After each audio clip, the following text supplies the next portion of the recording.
ایک عورت تھی جو حسن و جمال میں اپنی مثال آپ تھی، اور وہ بدکار تھی۔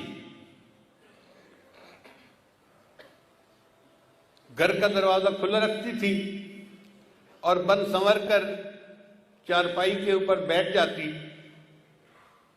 تو اس کے دروازے کے سامنے سے گزرنے والے نوجوان جب اس پر نظر پڑتی تو وہ بہک جاتے تھے۔ وہ ان سے کچھ رقم لیتی تھی اور ان کو گناہ کا موقع دے دیتی تھی۔ ایک مرتبہ ایک نوجوان بڑا نیک تھا، وہ ادھر سے گزرا، قدرتاً اس کی بھی نظر اس طرف اٹھ گئی تو اس نے دیکھا کہ اتنی خوبصورت عورت، اس کو بھی شیطان نے بہکایا۔ تو اس نے اس گھر کے جو کام کرنے والی تھی اس سے پوچھا کہ تیری مالکہ مرد کو قریب کیسے آنے دیتی ہے؟ اس نے کہا جناب 1000 دینار لیتی ہے اور پھر اس کو اپنے ساتھ وقت گزارنے کا موقع دیتی ہے۔ اب یہ نوجوان واپس تو گھر آ گیا، مگر سوچتا رہا کہ میں 1000 دینار اکٹھا کروں پھر مجھے اس عورت کے ساتھ وقت گزارنے کا موقع مل جائے۔ اس نے محنت کی، مزدوری کی، 1000 دینار اس نے جمع کر لیے۔ ایک دن یہ اس عورت کے پاس گیا اور 1000 دینار اس نے دے دیے۔ عورت نے کہا کہ ٹھیک ہے، اب تم آؤ اور میرے ساتھ چارپائی پہ بیٹھ سکتے ہو۔ یہ جب اس کے ساتھ چارپائی پر بیٹھا نا تو اس کے دل پہ اللہ کا خوف غالب آ گیا کہ اب تک میں نے جو عبادت کی ہے کہیں اللہ تعالیٰ اس عبادت کو ٹھکرا نہ دے کہ تو بالآخر گناہ کے ارتکاب کر بیٹھا۔ اب عورت انتظار میں تھی کہ میں نے جب اسے بلا لیا ہے تو یہ اب اپنی خواہش پوری کرے گا، مگر وہ بندہ تو بہت ہی خاموش چپ بت بن کے بیٹھا ہوا ہے۔ تو عورت نے اس سے پوچھا کہ بھائی میں نے تو تمہیں یہاں نہیں بلایا، تم خود آئے ہو۔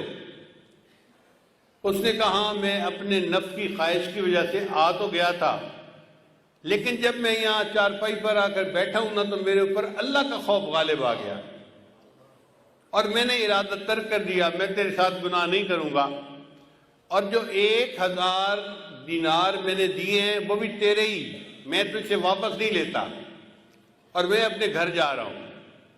یہ کہہ کے وہ نوجوان گناہ کیے بغیر اٹھا اور اپنے گھر کی طرف چل پڑا۔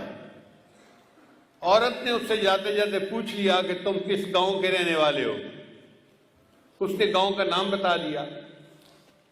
چند دن گزرے تو اس عورت کے دل میں خیال آیا کہ یہ ایسا نوجوان ہے جس نے پہلے کبھی گناہ نہیں کیا، پہلا گناہ کرنا تھا اور اس پر اتنا خوف غالب آ گیا، اور میں تو روز گناہ کرتی ہوں اور میں توبہ نہیں کرتی، تو مجھے بھی اللہ سے ڈرنا چاہیے۔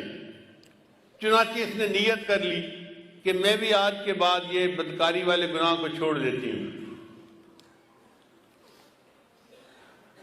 چند دن گزرے تو اس کا بھی زندگی گزارنا مشکل بن گیا۔ جیسے عورت مرد کی ضرورت ہے، مرد عورت کی ضرورت ہے۔ اس عورت نے سوچا کہ میں اسی نوجوان کا پتہ کرتی ہوں اور اگر وہ ہے تو میں اس کے ساتھ نکاح کر کے نیکی کی زندگی گزارتی ہوں۔ چنانچہ یہ عورت اس کے گاؤں میں گئی اور اس بندے کا نام پوچھا۔ انہوں نے گھر بتا دیا کہ فلاں جگہ گھر ہے۔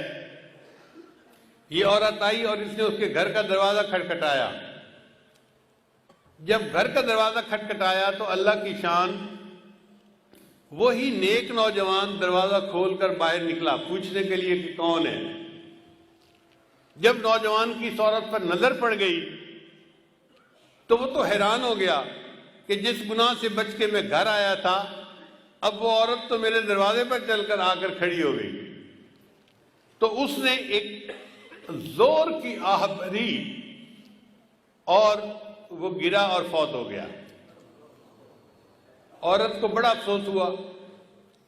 یہ چند دن وہیں رہی، پھر اس نے لوگوں کو بتایا تھا کہ میں تو بھئی اس کے ساتھ نکاح کے ارادے سے آئی تھی، اور میں نیکی کی زندگی گزارنا چاہتی تھی۔ گھر والوں کو اس عورت سے ہمدردی ہوئی تو انہوں نے عورت کو کہا کہ وہ بندہ تو فوت ہو گیا مگر اس کا ایک اور بھائی ہے، ابھی شادی شدہ نہیں ہے، وہ شادی کرنا چاہتا ہے، اگر تم چاہو تو ہم اس کے بھائی سے تمہارا نکاح کر دیتے ہیں۔ تو وہ عورت کہنے لگی بہت اچھا۔ چنانچہ اس عورت کا اس کے بھائی سے نکاح ہو گیا۔ کتابوں میں لکھا ہے اللہ نے اس عورت کی توبہ کو ایسے قبول کیا کہ اس کو اللہ نے 7 بیٹے دیے اور سب بیٹے اپنے اپنے وقت کے اولیاء بنے۔ بد کردار عورت تھی، سچی توبہ کر کے 7 اولیاء کی ماں بنی، قیامت کے دن اللہ کے سامنے سرخرو ہوگی۔